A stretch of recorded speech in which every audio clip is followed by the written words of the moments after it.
A personal investment policy statement, often shortened to IPS, is one of the least exciting documents an investor can create, and one of the most powerful. It does not promise higher returns, insider access, or clever strategies. Instead, it does something far more valuable. It protects you from yourself. An IPS is a written agreement between your rational mind today and your emotional mind tomorrow, created before markets test your patience, confidence, and discipline. Most investors skip this step because it feels unnecessary, when markets are calm, only to realize its absence when decisions become hardest.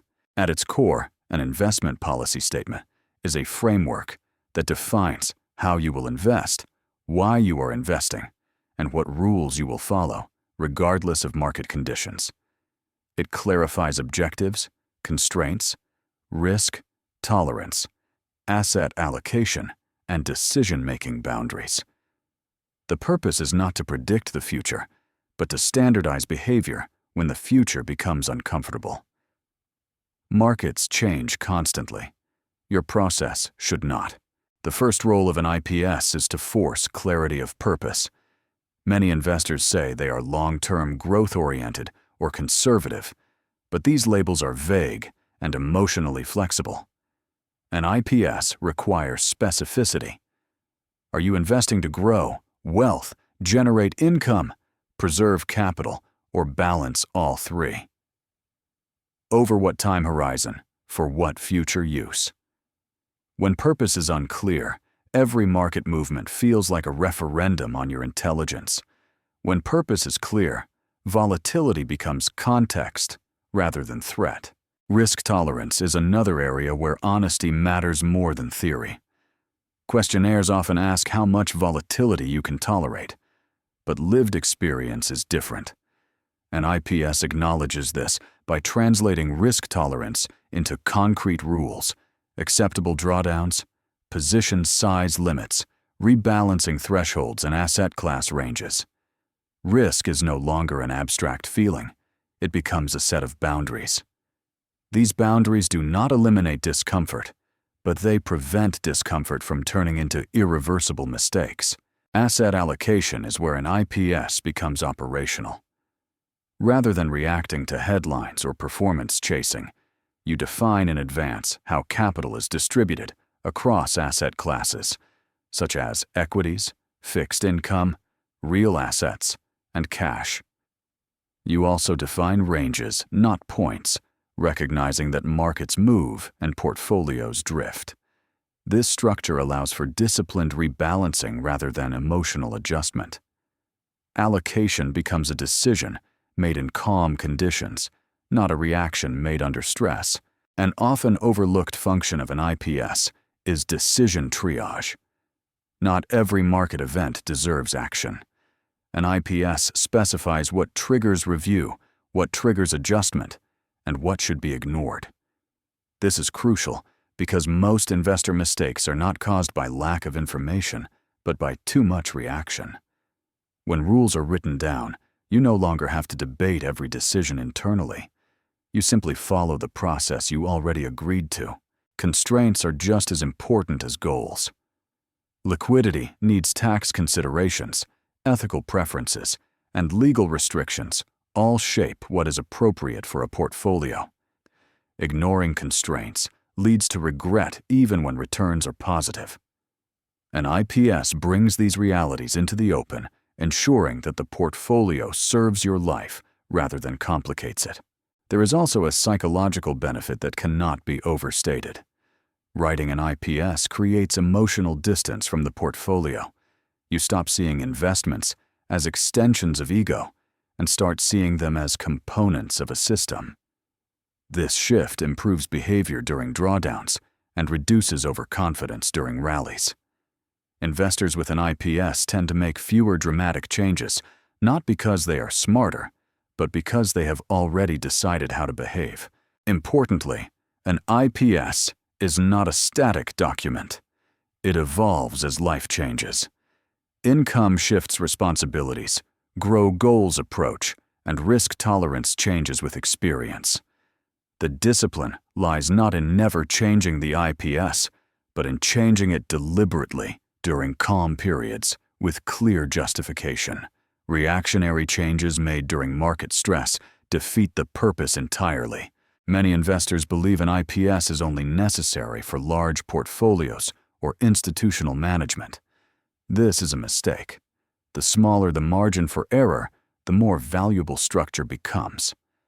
An IPS is not about scale, it is about consistency.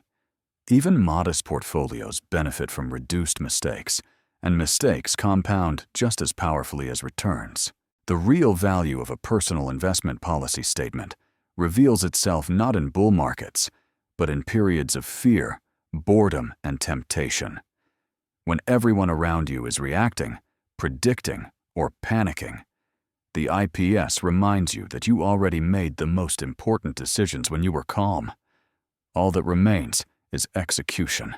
As investing environments grow more complex and emotionally charged, the question is no longer whether an IPS is useful, but how to build one that is simple enough to follow, strict enough to protect you, and flexible enough to adapt to life without becoming a source of constant revision. Because striking that balance is where most investors struggle, and that is exactly where we need to go next, by examining how to build a personal investment policy statement that actually works in real life, rather than living forgotten in a folder, because the purpose of an IPS is execution under pressure, not elegance on paper. The first principle is simplicity. An IPS should be short enough that you can reread it in a few minutes when markets are chaotic. Long documents filled with theoretical language fail precisely when they are needed most.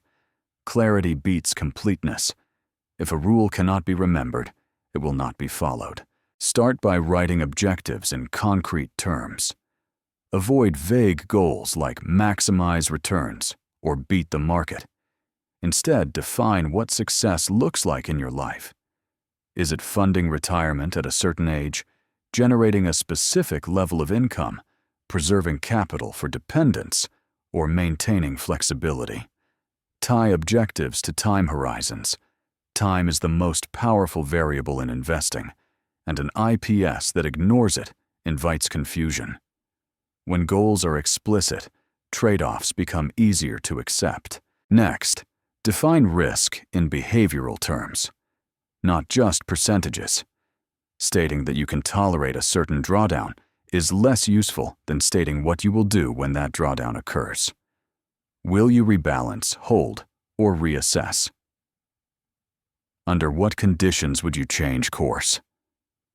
Writing this in advance removes negotiation later. The IPS should answer the question, what does staying disciplined actually look like when it feels uncomfortable? Asset allocation rules come next, expressed as ranges rather than exact targets.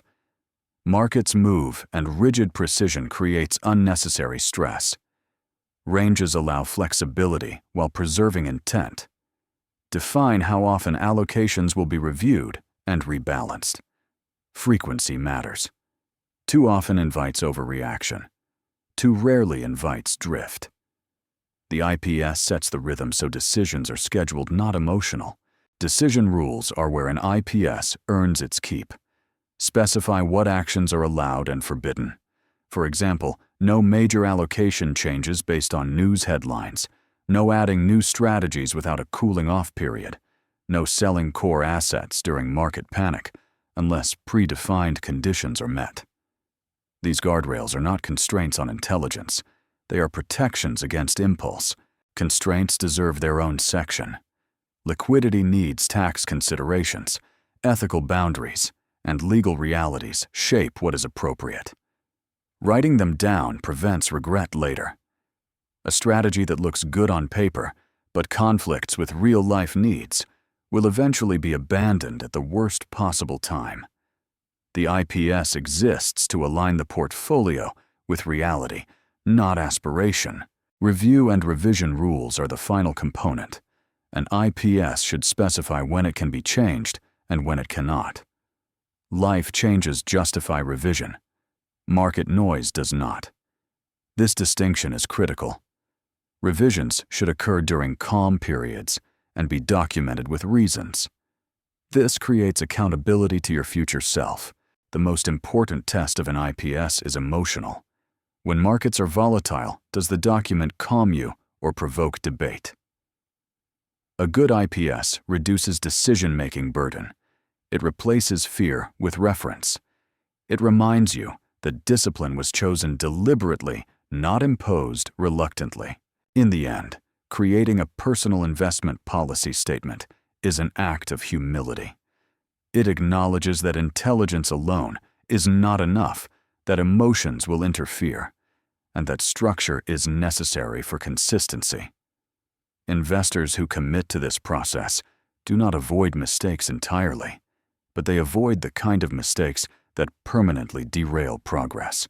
If this discussion encouraged you to put your investment rules in writing, consider subscribing to stay with these long-form conversations, focused on behavior and structure rather than prediction. And leave a comment sharing which rule you think would be hardest for you to follow, because awareness of that weakness is often the first step towards strengthening it.